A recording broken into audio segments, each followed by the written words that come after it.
Hey, how's it going, guys? Just wanted to bring you the first installment of my day one raid guide for the Wrath of the Machine raid. I'm a bit out of practice with this. I haven't done a raid guide since Crota's End, so I hope you guys enjoy. It's going to be a real quick rundown, so let's get right into it. So as soon as you enter this boss room, you're going to want to notice that there are three specific points on the map. As you just saw, I slammed a spark into one of those right now. That's the first point. This one's on the right. There's another one on the opposite side of the map on the left, and then there's one in the middle that you see immediately when you walk in.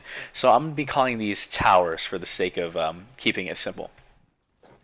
So what you do with these towers, if you see around the map, you'll notice that there are these white light wells, and these are called voltages. One Guardian can hold up to 4 voltages at a time, and when you have 4, you can slam them into the towers to charge the towers. And of course, the towers do have little dials on the front of them, which indicate their progress of how full they are.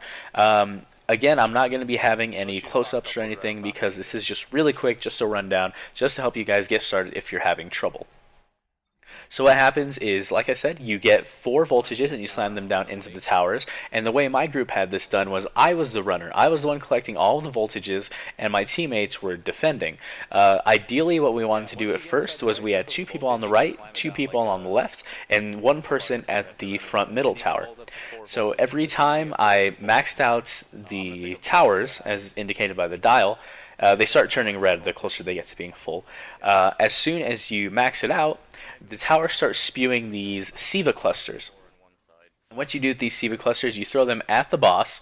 It's kind of like throwing a relic. So you just throw them at the boss and they bring down his shields. And after you hit him with a certain number of relics, his shields drop completely and he is not immune anymore. Then you can start dealing damage with your weapons. The best thing we found for this is just as soon as the towers are maxed out, we all went to the back middle and popped a weapons light bubble and just unloaded on the boss with our strongest weapons, which at the time was the Gjallarhorn.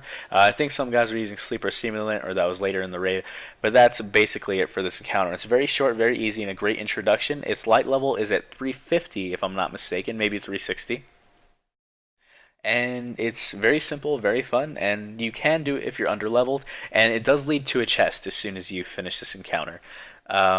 I will let the rest of this play on in the background. I'm going to skip forward a little bit just so you can see the end, because watching the middle parts gets kind of boring. Just to sum it all up again, you have 3 towers on the map, 1 on the right, 1 on the left, 1 in the center, 2 people on the right tower, 2 people on the left tower, 1 in the back middle, and 1 who's going to be running the sparks. So you pick up 4 voltages on your runner, and he takes them to one of the towers. You don't have to take them to different towers, you can take them just to one.